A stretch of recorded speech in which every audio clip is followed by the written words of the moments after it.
The MGR phenomenon is unparalleled in the history of media. Unprecedented as a political true story. Unmatched as a human drama. With revealing insights into the collective unconscious of a society. A drama where fact and fiction, dream and reality merged to produce a hero. A hero not only on screen and on stage, but a real hero of the masses in flesh and blood.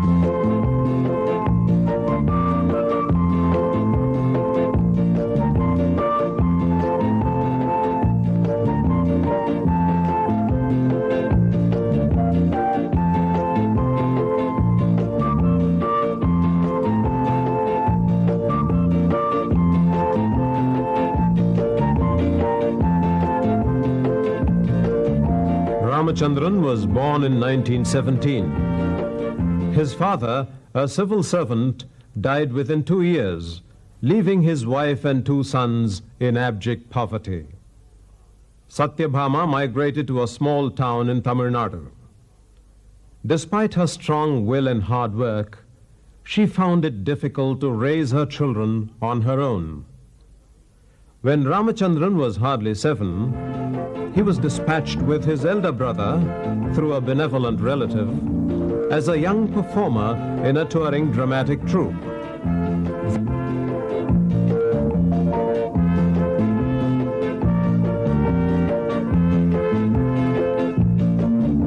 Thus M.G. Ramachandran and his brother grew up to be teenagers while earning a living as touring actors. 10 years later, Ramachandran got his first break in cinema in a supporting role. The Indian film industry was going through the critical phase of change from silent cinema to talkies, a trend which subsidized films in regional languages. Although the run-of-the-mill Tamil film was a mediocre mythological in its theme, a parallel stream of socially significant films with nationalist themes had begun to flow. Immediately after independence, the forces solidified in such a manner that it became no longer possible to discuss either the film history or the political history of Tamil Nadu without bringing in the relationship between the two. It has remained so from 1948 to the present. To those unfamiliar with personalities and undercurrents of the regional politics of Tamil Nadu, we must introduce the dramatis personae of these 30 years. Chakravarti Rajagopalachari, affectionately called Rajaji, world-renowned elder statesman, twice Chief Minister of the state, who succeeded Lord Mountbatten and became the last Governor-General of India, conscience keeper of Mahatma Gandhi during the freedom struggle, Rajaji. E.V. Ramaswamy Nayakar, the masses admiringly called him Periyar, meaning the great man, founder of the Dravidian movement, social reformer, sometimes agnostic, sometimes atheist. Periyar changed the course of Tamil history as a radical rationalist. Kamaraj, who succeeded Rajaji as chief minister, and later rose as Congress president on the national scene, adored by the masses as one who rose from them.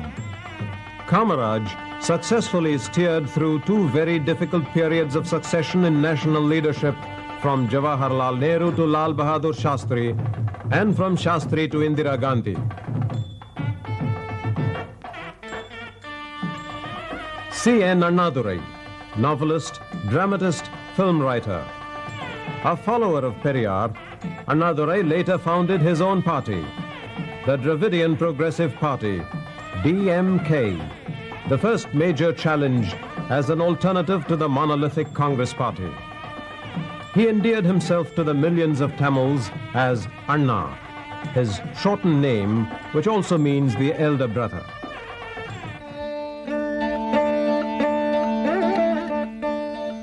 And now, M.G. Ramachandran, MGR to the millions, disciple of Annadurai, destined to be his successor as leader of the Tamil people.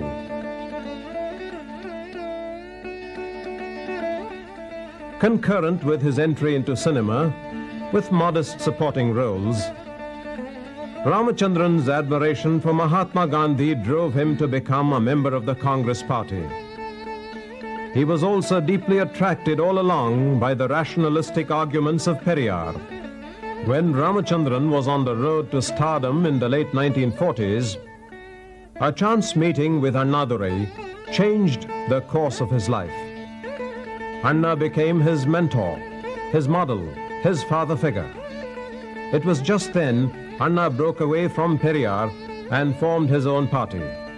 The party attracted many performing talents, winning the sympathy and admiration of the great comedian N.S. Krishnan, popularly compared to Charlie Chaplin for his genius. Annadurai's screenplays propagated his enthusiasm for radical change and social reforms. M.G. Ramachandran became a pillar of the DMK. Performing in over 130 films, MGR created an archetype for himself.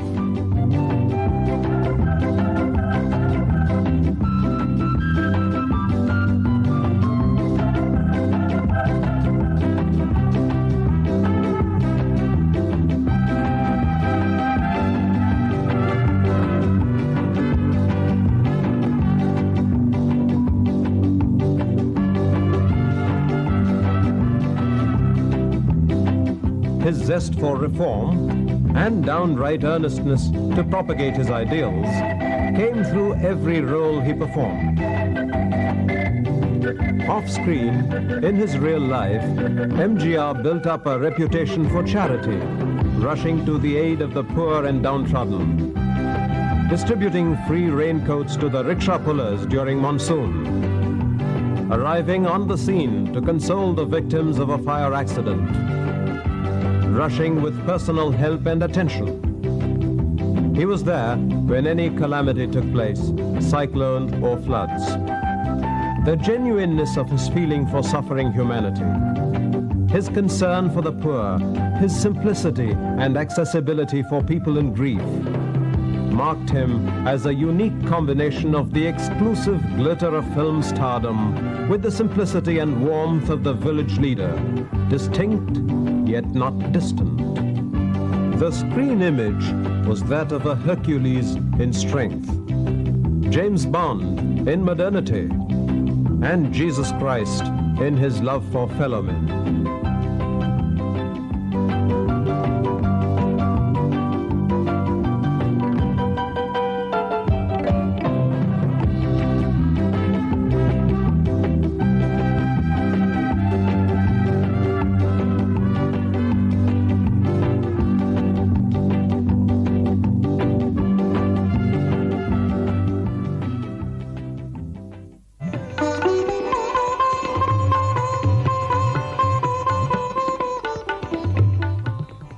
The fusion of the on-screen and off-screen images built him up. But he is by no means a fickle film star. With an indomitable will to serve his people and an indefatigable strength to sustain his power, he has grown to be a statesman in his own right. He may have become an actor by accident, but he is a determined politician by his own deliberate choice. Kamaraj questioned, how can there be government by actors? The ridicule only drove the performing talents closer to Anna. Anna welcomed them with open arms. Anna had himself performed on stage occasionally.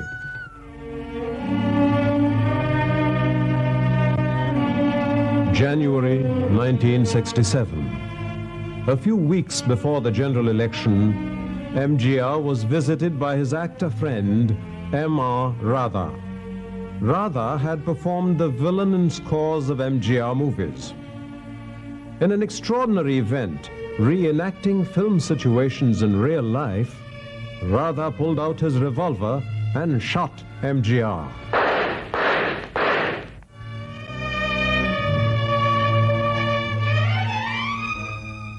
Critically wounded in his gullet, MGR was in hospital with his life at stake. Millions cried and prayed as several thousands flocked to the hospital compound to have a glimpse of their hero. With the psychic blessings of millions of his fans, he survived. Election posters of the DMK carried his photograph with bandages.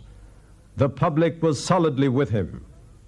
They had learned to laugh with him and to cry with him. And now they voted the DMK to power, with MGR himself winning by the largest margin obtained by any single candidate in any assembly elections in India. Annadurai became the Chief Minister of Tamil Nadu. The 1967 elections had created political instability all over the country, with unstable coalitions in power. By contrast, the people of Tamil Nadu voted Anna and his party to power. The subliminal impact of the MGR image and the public sympathy for him after he had been shot was a decisive factor in the DMK victory. Anna recognized MGR as his important lieutenant, his next in command in terms of moral authority in the party. Within 2 years of his becoming chief minister, the cruel hand of fate removed Anna from the scene. He died of cancer, leaving the whole state in grief. In the maneuverings that followed for succession, popular orator-screenwriter Karunanidhi became the chief minister in 1969. The traumatic experience of the leader's death kept the party together for a short while. The people were getting disillusioned. In 1972, concerned about the future of the party and of the ideals of his Anna, MGR, as treasurer of the party, began to exercise financial control. He demanded accounts from the other functionaries of the party, including the chief minister, for the fabulous sums of money collected by the leaders for party funds. Karunanidhi chose to reply by expelling the matinee idol from the party. October 1972. It became necessary for Mattur Gopalakrishnan Ramachandran, the boy from the traveling drama troupe, to rise to the occasion. To perpetuate the memory of his mentor Anna and his broad idealism.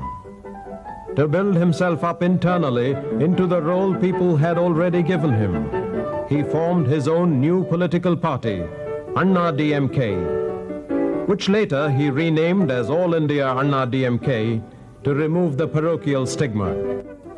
The elder statesman Rajaji gave his blessings to MGR to fight out corruption.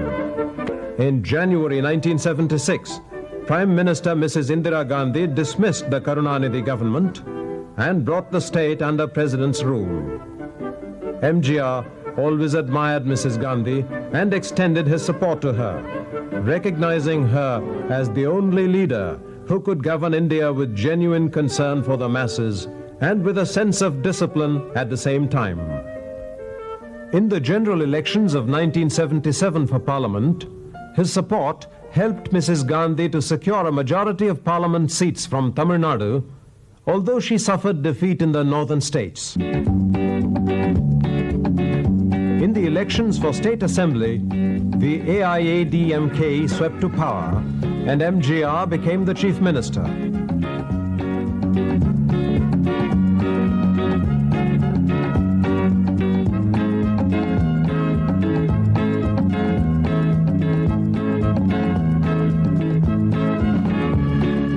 Successively under the leadership of Rajaji, Kamaraj and Annadurai, the state of Tamil Nadu had earned a reputation of excellent administration, and MGR substantially succeeded in restoring a clean administration, thus doubly winning the confidence of the people of Tamil Nadu.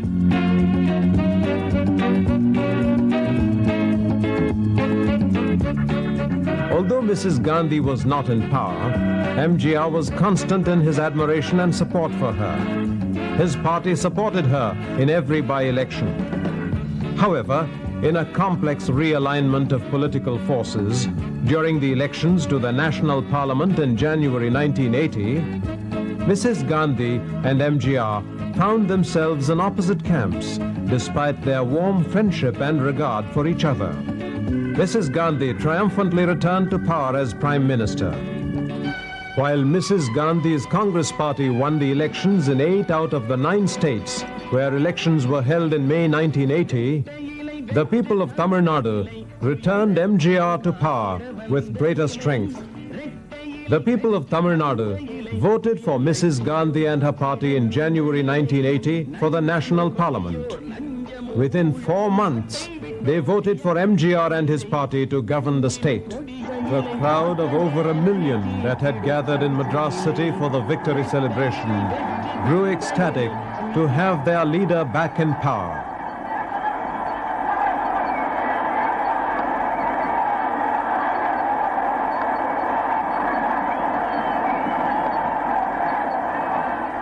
MGR declared that he would extend full cooperation to Mrs. Indira Gandhi, reaffirming his friendship and regard.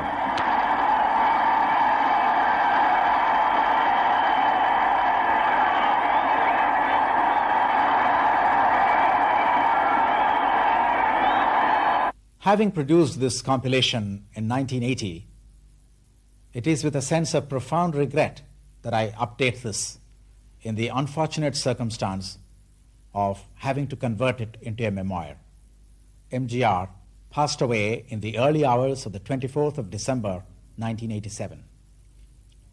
His years as Chief Minister saw great achievements to his credit, particularly in the realm of social welfare. He will be long remembered for his innovative midday meal scheme, which he implemented on a massive scale in the schools of Tamil Nadu. Intensely devoted to the cause of national integration, MGR became an example of a leader of a regional party in power, contributing substantially to exceptionally cordial center-state relations. He made his impact felt even in international affairs by his contribution in helping the government of India to arrive at a long-term solution to the ethnic crisis in Sri Lanka through the Indo-Sri Lanka Agreement.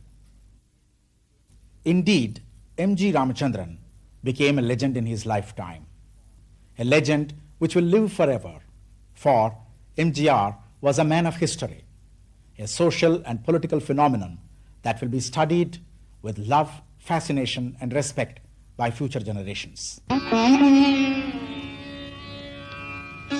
Thank you.